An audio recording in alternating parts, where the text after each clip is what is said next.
여러분의 인생 가운데서 절망을 겪어보신 분들이 계실까요? 절망. 자, 정말로 죽을 것 같이 힘들고 고통스럽고 괴로운 상태를 훨씬 넘어서서 미래에 대한 기대나 가능성이 완전히 사라졌다고 느끼시는 분들 혹시 계실까 모르겠습니다. 자, 절망이라는 것은 말 그대로 모든 희망이 끊어졌다라고 느끼는 것, 그것을 의미하죠. 자, 여러분의 인생에서 이런 절망을 경험해 보셨는지 한번 스스로 생각해 보실 수 있길 바랍니다. 나는 절망을 겪어봤나? 아니, 지금 나의 삶이 절망인가? 한번 생각해 보십시오.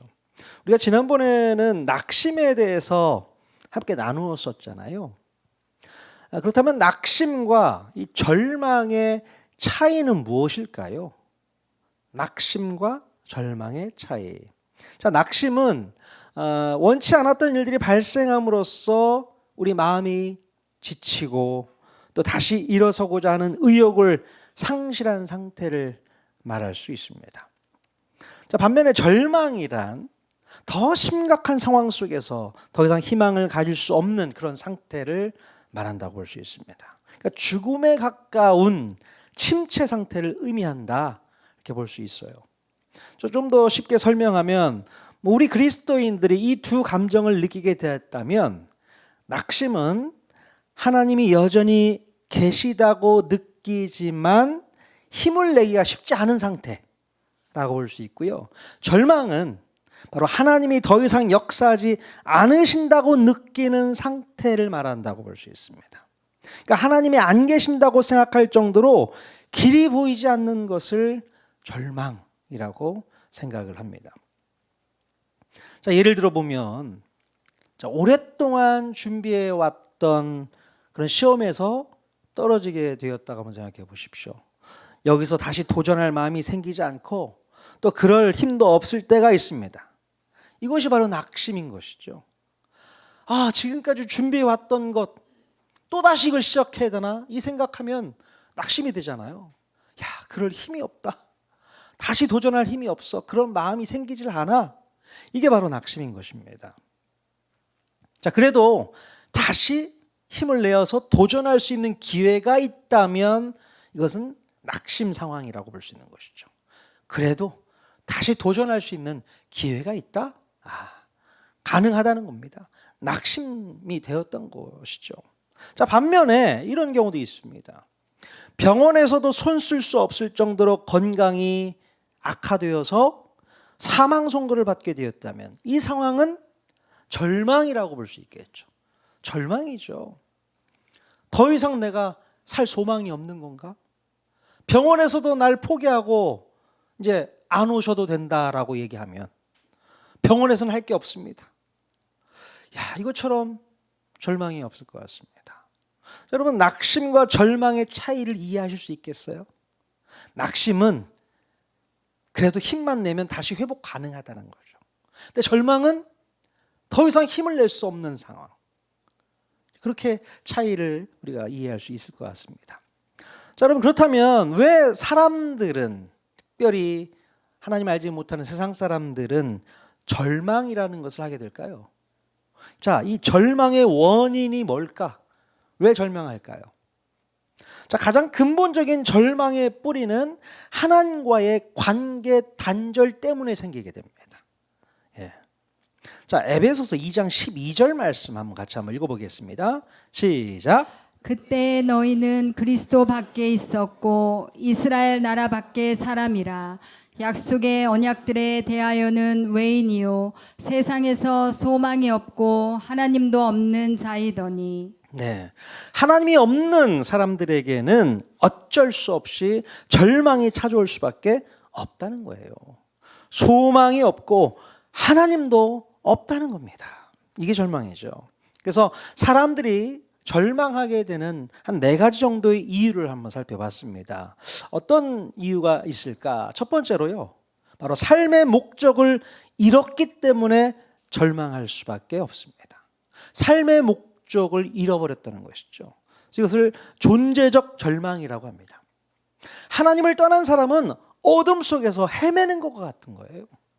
하나님을 떠나버린 사람, 어둠 가운데 있는 사람과 똑같다.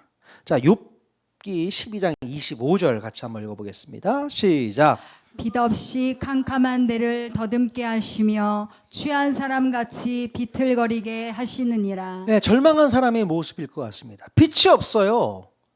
캄캄합니다. 어디로 갈지 모르는 상태, 암흑 상태죠. 도대체 내가 왜 살아가야 하는지 삶의 의미를 찾지 못해서 사람들은 절망하게 됩니다. 왜 살아가야 되는 거지? 하루하루 살아가는 것이 무의미하다고 느끼게 되고 허무와 공허 속에서 절망하게 됩니다. 자, 그런데요, 세상 사람들은 이 자신의 이 절망을 감추기 위해서 자신만의 인생의 목적을 설정해 놓고 끊임없이 도전하는 습관을 갖게 됩니다. 그러면 그 목적 달성을 위해서 도전하는 동안은 절망을 잊게 되고 감출 수 있기 때문에 그렇다는 거죠. 하지만 인간이 만들어 놓은 인생의 목적은 결국 무의미로 판정될 수밖에 없다는 것을 알아야 돼요. 뭐 대단한 성과를 얻었다고 해도 그게 무슨 의미가 있겠습니까? 하나님을 떠난 인생은 어떤 목적, 거룩한 목적을 설정해 놓았어도 하나님 안에서가 아니고 하나님 밖에 서 있는 사람은 무의미하다는 거예요. 그러니 절망일 수밖에 없는 거죠. 그런데 그 절망을 감추고 싶은 거야. 그래서 뭔가 새로운 일에 도전하기도 하고 뭔가 새로운 목적을 정해놓고 그것을 위해 달려가려고 애쓰고 노력합니다. 그러면 절망의 모습이 아니라고 자기 자신을 숨길 수 있거든요. 감출 수 있거든요. 그러나 여러분, 그런 삶 속에서도 내 마음은 공허하거든요. 어둠 가운데 있다는 겁니다. 왜요? 하나님을 잃어버렸기 때문에 그렇습니다. 자, 두 번째로 바로 자신의 의지로 통제할 수 없는 현실 때문에 세상 사람들은 절망하게 됩니다. 자기의 의지로 통제할 수 없는 그런 상황이 있지 않습니까? 그래서 상황적 절망이라고 표현을 하죠. 사람들은 자기 자신이 모든 것을 통제할 수 있다라고 믿는 경향이 있습니다. 내가 다 통제할 수 있어. 다 조절할 수 있어. 컨트롤 가능해. 이렇게 생각을 한단 말이죠. 그래서 불가능을 가능으로 바꾸기 위해서 부단히 노력하고 애를 쓰게 됩니다. 이거 내가 한번 해봐야겠다. 그래, 도전하자. 자, 물론 어느 정도 성과를 낼 수도 있어서 자신감을 가질 수도 있습니다. 하지만 죽음, 질병, 상실, 실패 이런 앞에서 한계가 드러날 수밖에 없는 것이죠. 우리 한계가 드러날 때 통제가 불가능한 현실이 바로 절망으로 변하게 될 수밖에 없습니다. 아무리 노력해도 우리는 죽음을 극복할 수가 없습니다. 큰 질병에 걸리게 되면 우리 스스로의 힘으로 해결해낼 수가 없단 말이죠. 어떤 실패 앞에서 내가 그것을 통제할 수 있는 능력이 없다. 그러면 그때부터 절망으로 바뀔 수밖에 없는 것입니다. 더 이상 내 힘으로 안 된다고 판단이 되면 그때부터는 절망이라고 느끼게 되는 것입니다. 자, 세 번째로 하나님을 대신했던 우상들이 무너질 때에 절망합니다. 세상 사람들은 그렇게 절망을 하게 되는 것이죠. 어떻게 보면 신앙적 절망이라고 표현할 수 있는데요. 세상 사람들은 하나님이 아닌 다른 것을 믿고 의지하면서 희망을 가지려고 노력을 합니다. 하나님 대신에 그 자리를 다른 것으로 채워놓고 있는 것이죠. 어떤 게 있을까요? 하나님을 대신할 수 있는 그 위치에 올려놓을 수 있는 우상, 물질, 또 어떤 사람, 자존심, 또 자녀, 또 명예, 학벌, 이런 것들이 바로 하나님의 자리를 대신합니다. 그래서 그것을 우리는 믿고 의지하고 섬긴다고 생각을 해요. 하지만 이것들은 영원하지 않기 때문에 하나라도 무너지면 삶 전체가 완전히 흔들려 버리게 되는 것이죠. 그래서 절망이 찾아오게 되는 거예요. 세상 사람들에게는요. 자, 이사야 41장 29절 말씀 같이 한번 읽어보겠습니다. 시작. 보라, 그들은 다 헛되며 그들의 행사는 허무하며 그들이 부어 만든 우상들은 바람이요 공허한 것뿐이니라. 사람들이 부어서 만든 우상은 다 헛되고 공허할 수밖에 없습니다. 그것이 하나님의 자리를 대신할 수가 없어요. 그러니 우리는 하나님만을 찾아야 되는 줄 믿습니다. 하나님 자리에 다른 것으로 대신하지 마십시오. 자, 이렇게 불신자들이 느끼게 되는 절망은 그들 마음 가운데서 하나님을 잃어버렸기 때문에 생기게 되는 자연스러운 증상이라고 볼 수 있습니다.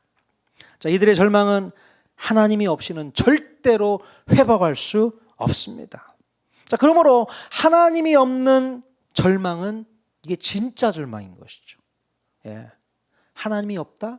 이게 바로 진짜 절망일 수밖에 없습니다. 자, 그렇다면 하나님을 믿는 우리 그리스도인들은 어떨까요? 하나님을 믿고 있고 알고 있기 때문에 절망이 없는 것일까요? 어떻습니까, 여러분? 자, 제가 생각할 때에 하나님을 믿는 자녀들에게는 절망이란 있을 수 없다라고 생각을 합니다. 절망은 있을 수 없어요.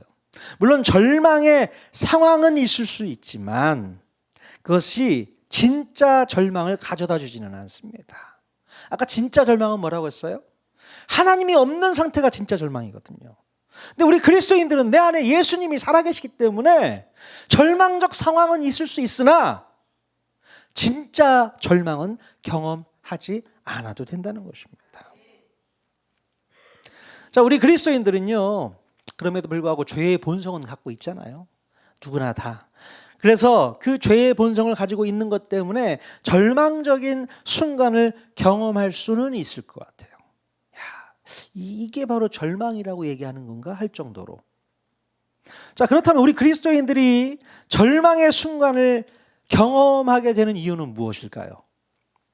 아까는 세상 사람들이 절망을 느끼게 되는 이유 몇 가지 살펴봤는데, 자, 우리 그리스도인들이 절망의 순간을 경험하는 이유는 뭘까? 또 살펴보면 첫 번째로 범죄함으로 인한 하나님과의 관계 단절이 절망을 경험케 한다는 것입니다. 물론 이것도 진짜 절망은 아니겠죠. 하지만 우리 그리스도인들도 범죄할 수 있지 않습니까? 죄를 지을 수가 있어요. 죄를 짓는 순간 하나님과의 관계가 흔들려 버려요. 하나님과의 관계가 깨져버립니다.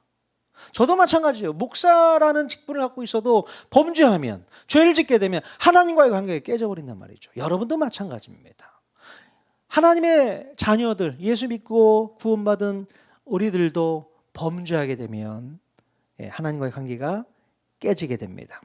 자, 하나님을 믿던 믿지 않던 인간의 범죄는 이렇게 절망을 가져올 수밖에 없습니다. 죄가 바로 하나님과의 관계를 끊어놓기 때문에 그래요. 자, 오늘 읽은 본문 말씀에 보면 누가 등장하죠? 요나가 등장합니다. 이 요나는 하나님의 말씀을 선포하는 선지자였습니다. 자, 하지만 하나님의 말씀에 불순종하고 주님의 얼굴을 피해서 도망하게 되지 않습니까? 자, 니느웨로 가야 되는데 어디로 가고 있는 거예요? 다시스로 가는 배를 타게 됩니다. 바로 그때부터 요나에게는 절망이 시작되는 것을 볼 수 있습니다. 자, 이 상황에 대해서는 여러분 알고 계시잖아요. 하나님께서 요나에게 아수르 땅의 수도 니느웨에 가서 하나님의 복음을 선포하라고 했는데 요나가 싫은 겁니다. 그 원수의 땅에 가서 뭐하러 하나님 복음의 말씀을 선포합니까? 그냥 망하게 내버려 두시죠. 자기 마음에 하나님의 말씀이 합당하지 않다고 느끼는 거죠. 그래서 불순종하게 됩니다. 그래서 반대로 하나님께 등을 돌리고 다시스로 가는 배를 타버리게 되었던 것입니다. 자, 이렇게 요나도 하나님 앞에 불순종하는 순간 이게 절망의 시작이라는 것을 직감했는지 모르겠습니다. 자, 두 번째, 하나님의 침묵이 절망을 경험케 한다는 사실을 우리가 알아야 됩니다. 우리가 범죄하게 되면 하나님과의 관계가 어떻게 돼요? 단절된다고 말씀드렸잖아요. 자, 그렇게 되면 결국에는 하나님께서도 침묵하시게 됩니다. 우리에게 말씀을 하지를 않으세요. 아무리 내가 기도를 하는 것 같아도 하나님의 음성이 들리지 않습니다. 주님의 뜻이 뭔지를 깨닫지를 못하게 되는 거예요. 구약 성경에 보면 사울 왕이 그랬던 것 같습니다. 하나님 앞에 제사를 드리면서 하나님의 뜻을 구했으나 하나님께서 음성을 들려주시질 않아요. 왜 그렇습니까? 하나님이 침묵하시는 겁니다. 사울이 그때 하나님 앞에 범죄했기 때문에 하나님께서 하나님의 음성을 들려주시질 않습니다. 예. 그래서 하나님의 침묵이 인간으로 하여금 절망을 경험케 한다는 것입니다. 그래서 하나님의 침묵은 우리 자녀들이 버림받았다고 느끼게 한다는 것이죠. 아, 나 버림받은 건가? 나 하나님께서 버리신 것이 아닐까? 이때 우리들은 절망을 경험할 수 있게 되는 것입니다. 자, 세 번째, 우리 그리스도인들은 언제 절망을 느끼게 될까? 세 번째는요, 하나님에 대한 기대감이 깨지고 무너질 때 절망을 경험할 수 있게 됩니다. 네. 우리는 흔히 하나님께서 이렇게 일하셔야 된다라는 식의 고정된 생각을 가지고 있어요. 하나님께서는 분명히 이렇게 해주실 거야. 아니, 이렇게 해주셔야지.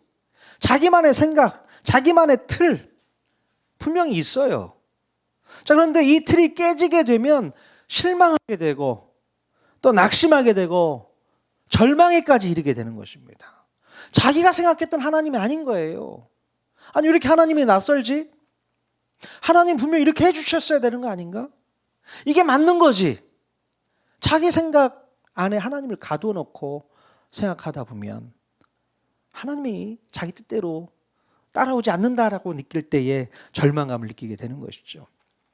간절히 기도하고 또 응답될 줄로 믿었는데 결국 응답이 무산되면 하나님이 되게 멀리 있게 느껴집니다. 낯설어지죠. 그때 절망을 경험하게 됩니다. 그럼 네 번째로 우리 그리스도인들이 언제 절망을 느끼게 되는가? 바로 사탄의 거짓말 때문에 절망을 느끼곤 합니다. 사탄은 우리의 낙심된 마음을 이용해서 절망으로 몰고 간다는 사실을 꼭 기억할 수 있기를 바랍니다. 예, 낙심 할 수 있어요. 충분히 낙심 가능하죠. 근데 이 낙심된 마음을 이용해서 절망으로 몰고 간다는 거예요. 사탄이 그렇게 교묘합니다. 하나님께서 너 버리신 거야. 야, 네가 하나님 앞에 버림받았다고. 사탄이 그렇게 거짓말로 속삭이는 겁니다. 다시는 회복할 수 없다고 속삭이면서 절망케 하고 또 진짜 절망으로 끝나게 버리게 만들어 버린다는 것이죠. 여러분, 예수님의 제자 가운데 두 제자가 예수님을 배신하게 됩니다. 기억나는 제자 있으세요? 누가 있을까요? 가룟 유다와 또 수제자 베드로죠. 대표적으로 이 두 제자가 예수님을 어떻게 보면 배신한 거죠.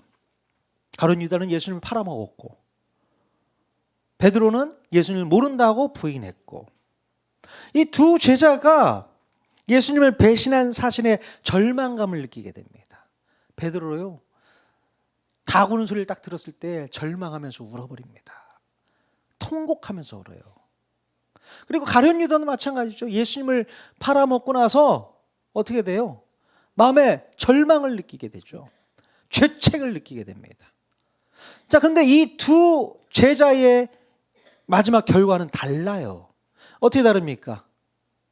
유다는 자기의 목숨을 끊음으로 절망을 표현하게 됩니다. 결국에는 목숨을 끊어버립니다. 자, 그런데 베드로는 어떻게 합니까? 하나님 앞에 회개함으로 나아가는 것이죠. 회개함으로 회복해내는 것을 볼 수 있습니다. 예.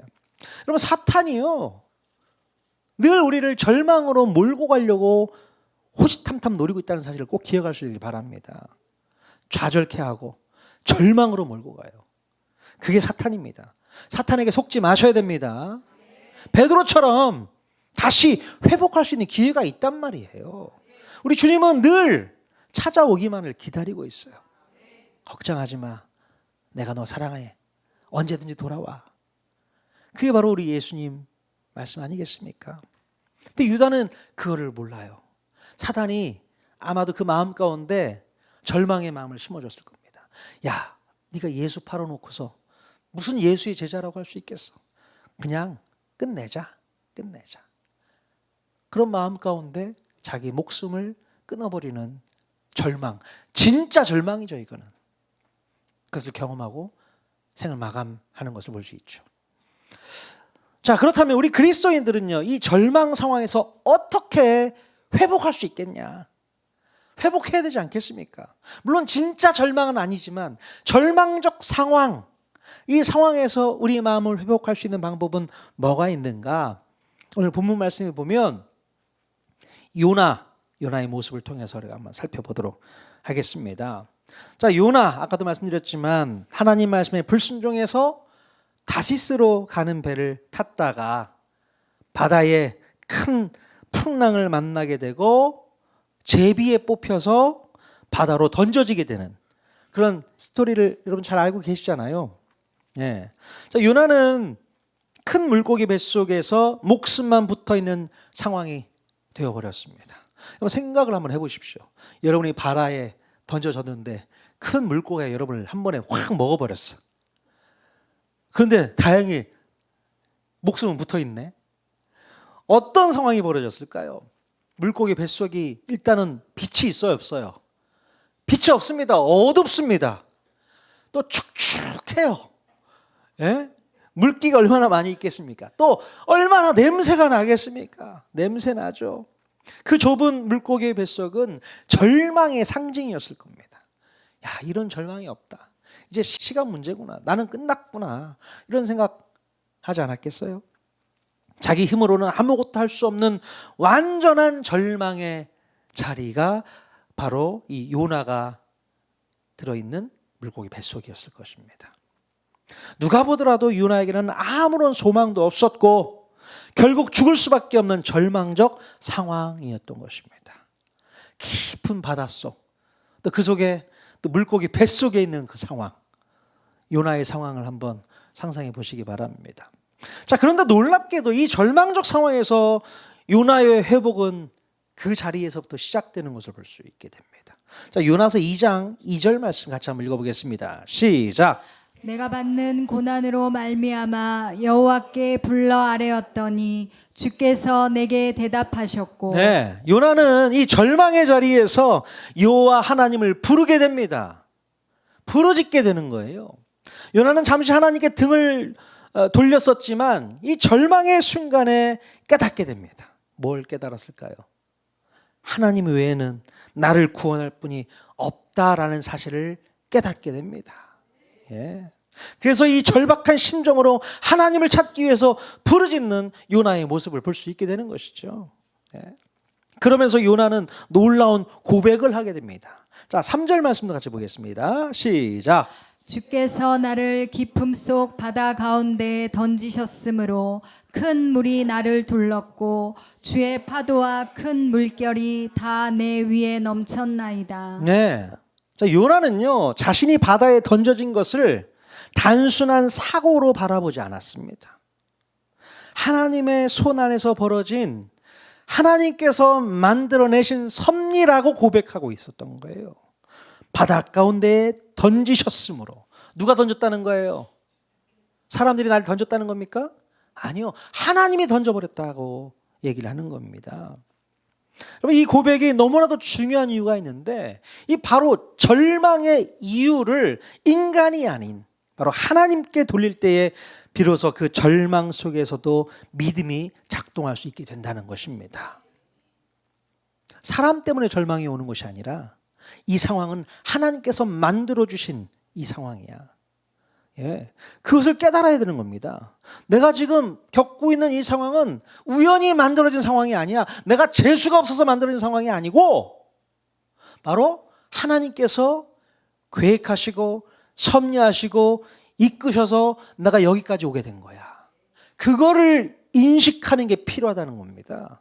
지금 요나가 그것을 고백하고 있는 거예요. 여러분, 하나님께서 우리의 절망을 모르신다고 생각하지 마십시오. 우리 하나님 너무나도 잘 알고 계세요. 우리 하나님은 우리가 빠진 그 바다보다도 더 깊이 우리를 잘 알고 계시는 분인 줄로 믿습니다. 우리가 부르짖을 때 하나님은 결코 외면하지 않으세요. 하나님은 우리의 절망의 소리를 바로 구원의 시작으로 삼으신다는 것입니다. 부르짖으라는 거예요. 하나님께 부르짖으면 그때 내가 나타날게. 네가 나를 찾으니 내가 그때 도와줄게. 구원의 시작이 바로 그때 시작되는 건 줄로 믿습니다.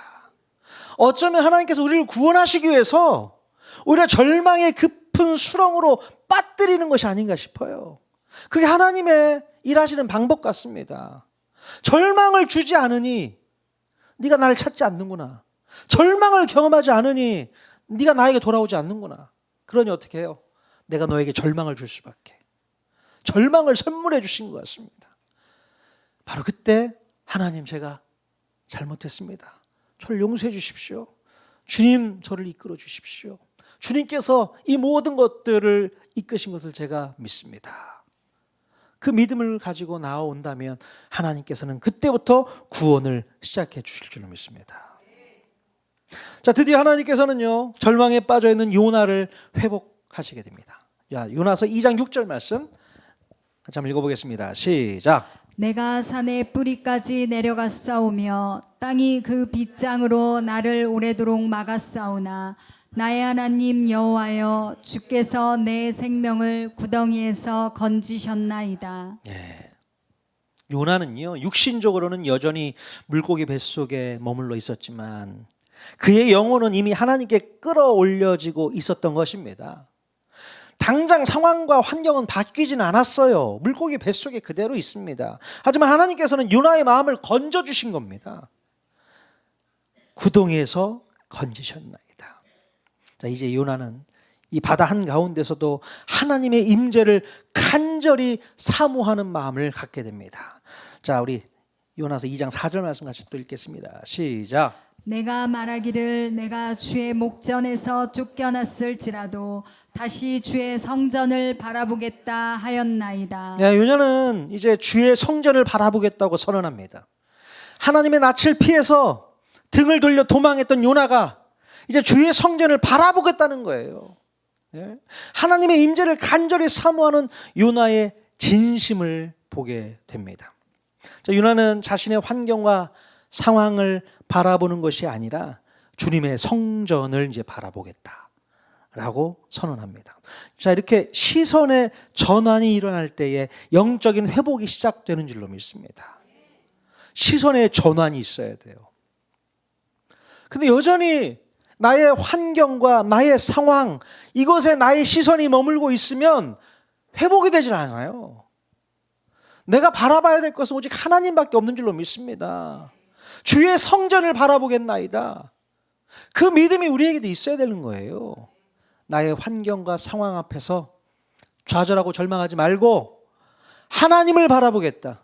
하나님을 의지하겠다. 우리의 시선을 하나님께 고정하겠다. 그 믿음으로 도전해야만 회복이 있게 되는 줄로 믿습니다. 요나가 그것을 경험하고 있는 것입니다. 하나님의 임재를 사모하는 마음을 갖게 되는 것이죠. 자, 여러분, 우리 그리스도인들에게는 이렇게 절망의 상황은 있을 수 있지만 진짜 절망이라는 것은 있을 수 없습니다. 하나님의 자녀들은 진짜 절망이라는 것은 있을 수 없어요. 우리에게 절망적 상황이 찾아와도 여러분 절대 속으시면 안 됩니다. 이건 절망이 아닌 거예요. 그것은 진짜 절망이 절대 아니기 때문에 우리는 힘낼 수 있다는 얘기입니다. 진짜 절망은 우리가 하나님의 구원의 끈을 놓을 때 시작되는 겁니다. 이게 진짜 절망이죠. 구원의 끈을 놓게 되면 그때부터는 절망이죠. 그러나 우리가 하나님께 매달리고 부르짖고 간절히 찾을 때 우리는 절망이 아닌 회복을 경험할 수 있게 될 줄로 믿습니다. 정말 절망적 상황은 우리를 넘어지게 하고 고통스럽게 하는 장애가 절대 아닙니다. 절망의 상황도 하나님께서 우리에게 주신 선물인 것을 깨달을 수 있기를 바랍니다. 이 상황 속에서도 하나님을 바로 찾고 부르짖고 주님의 임재를 사모하는 마음으로 나아오기를 주님께서 기다리고 계신단 말이에요. 그 믿음으로 바로 설 수 있기를 바랍니다.